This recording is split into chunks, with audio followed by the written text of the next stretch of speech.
Students, सभी को good morning. होंगे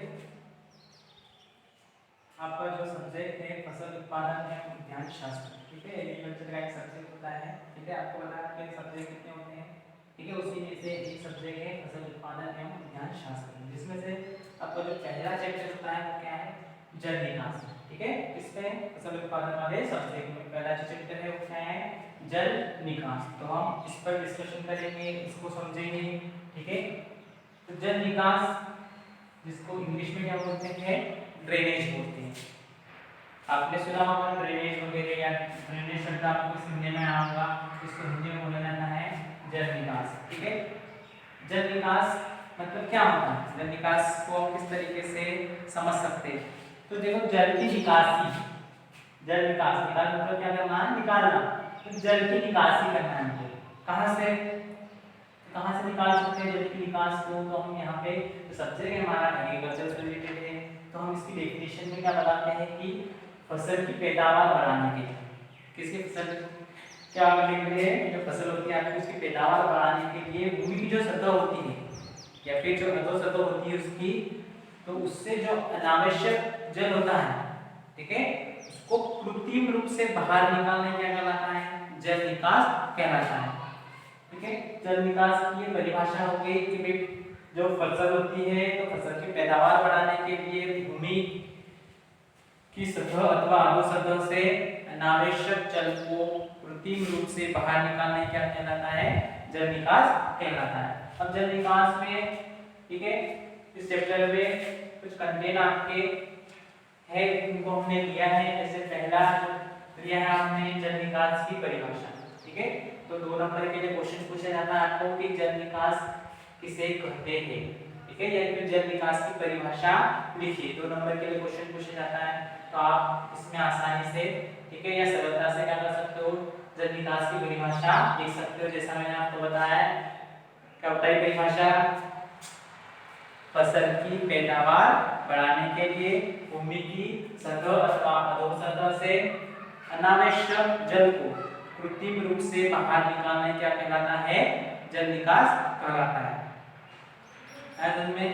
ठीक, अब जैसे कृत्रिम रूप से बोला गया यहाँ पे शब्द, तो कृत्रिम रूप का मतलब ना, जैसे कुछ ना कुछ हमको अरेंजमेंट करना पड़ता है, कुछ ना कुछ व्यवस्था करनी पड़ती है उस जल को निकालने के लिए। हम ये आगे देखेंगे किस तरीके की व्यवस्थाएं की जाती है, या किस तरीके की उनके लिए नालियां बनाई जाती हैं। ठीक है, या कौन कौन सी उनकी क्या होती है, विधियां होती है। ठीक, तो सबसे पहले परिभाषा आपको मिल गई, जल निकास की परिभाषा।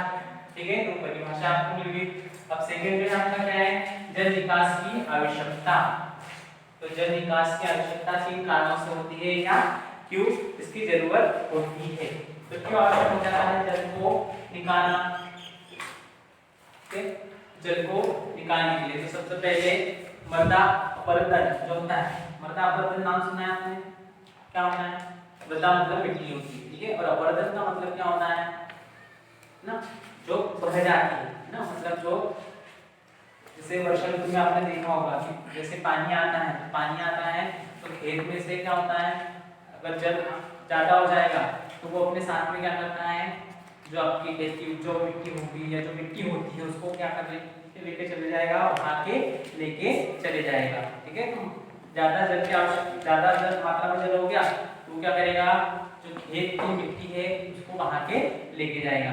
तो वो यथावत बना रहे अपनी जगह पे, बनी रहे मिट्टी, तो उसको बचाने के लिए हमको क्या हो जाता है, जल की निकासी आवश्यक हो जाती है। मतलब जल को बाहर निकालना क्या हो जाता है, आवश्यक हो जाता है।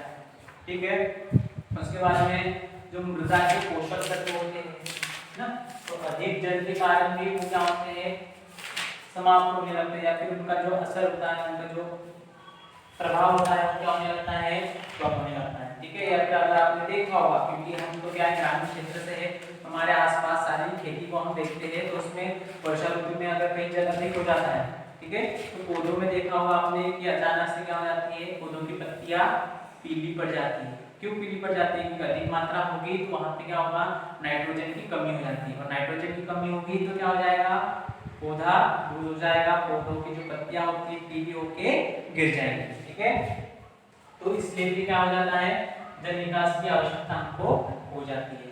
ठीक है।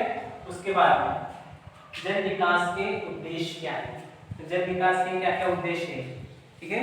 तो जल विकास के उद्देश्य मतलब किस उद्देश्य को लेकर जल को बाहर निकालना होता है, मतलब क्यों ऐसा हो जाता है, क्यों ऐसा करना पड़ता है हमको, अगर नहीं निकाले तो क्या होगा, नहीं निकाले तो बताया मैं आपको कि जो फसलें होती है आपकी उस पर क्या होगा, इसका दुष्प्रभाव होगा, दुष्प्रभाव होगा मतलब वो खराब हो जाएगी, तो इसलिए क्या आवश्यक हो जाता है। उद्देश्य ये कि जैसे भूमि की भौतिक दशा में क्या होता है, सुधार होता है, किससे, जल विकास से, मतलब ये उद्देश्य है उसका कि भाई अगर आपने जल को बाहर निकाला तो उससे क्या होगा, भूमि की भौतिक दशा सुधरती है, ठीक है।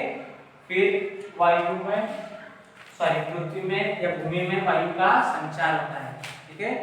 भूमि दलदली होने से बच जाती है, या दलदल होने से बच जाती है, मतलब दलदल मतलब ज्यादा, मतलब अगर पानी मिला तो कैसी हो जाएगी, दलदली जमीन हो जाएगी, देखा है ना दलदल, ठीक है। तो उस तरीके की जमीन वो हो जाएगी।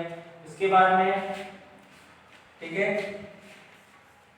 और बहुत सारे उद्देश्य हैं जो हम बता सकते हैं जल विकास के उद्देश्यों को, किन कारणों के कारण जल को निकालना आवश्यक हो जाता है। फिर अगला जो कंटेंट है हमारा वो क्या है, जल विकास की विधियां, ठीक है। तो जल विकास की विधियां मतलब जल को तो बाहर निकालना ही, परंतु किन किन विधियों के लिए या फिर इसके निकालने के लिए कौन कौन सी विधियां उपयोग में लाई जाती है। तो बेसिकली इनको जो डिवाइडेशन किया गया है, आगे देखेंगे वर्गीकरण, परंतु यहाँ पे विधियां जो होती है तो मुख्य रूप से दो होती है, कौन कौन सी होती है, पृष्ठीय जल निकास नालियां और भूमिगत जल निकास नालियां। तो पृष्ठीय जल निकास नालियां मतलब ये कैसे होती है, अस्थायी नालियां होती है, अस्थायी नालियां मतलब टेम्परेरी होती है, मतलब इनको, ठीक है, एक वर्ष भर के लिए, ठीक है, एक वर्ष भर के लिए बनाया जा सकता है, टेम्परेरी बनाया जाता है। जैसे वर्षा ऋतु में कई बार होता है ना, देखा होगा आपने खेतों में भी कि मैट के थ्रू आपको एक नाली निकाली जाती है जिसमें से जो अनावश्यक पानी होता है, ओके, वो बाहर नाले वगैरह में या उसको बाईपास किया गया है तो वो पानी क्या होता है वहाँ पे चले जाता है, ठीक है। और जो, ठीक है, भूमिगत जल निकास नालियां होती है, तो भूमिगत जल निकास नालियां मतलब इनका जो समय होता है वो ज्यादा होता है, मतलब लंबे समय के लिए बनाई जाती है, जिससे सिंचाई के लिए नालियों की क्या होती है, आवश्यकता होती है, किसकी, भूमिगत जल निकास नालियों की, ठीक। अब उनमें भी इनके क्या होता है, अलग अलग टाइप बताए गए हैं, कौन कौन से विधियों के, इस दो विधियां बताई मैंने आपको, पृष्ठीय जल निकास नालियां और भूमिगत जल निकास नालियां, और इनका वर्गीकरण किया गया है। तो वर्गीकरण को हम हमारे नेक्स्ट सेशन में, ठीक है, देखेंगे। तो आप नेक्स्ट सेशन जरूर देखिए, ठीक है।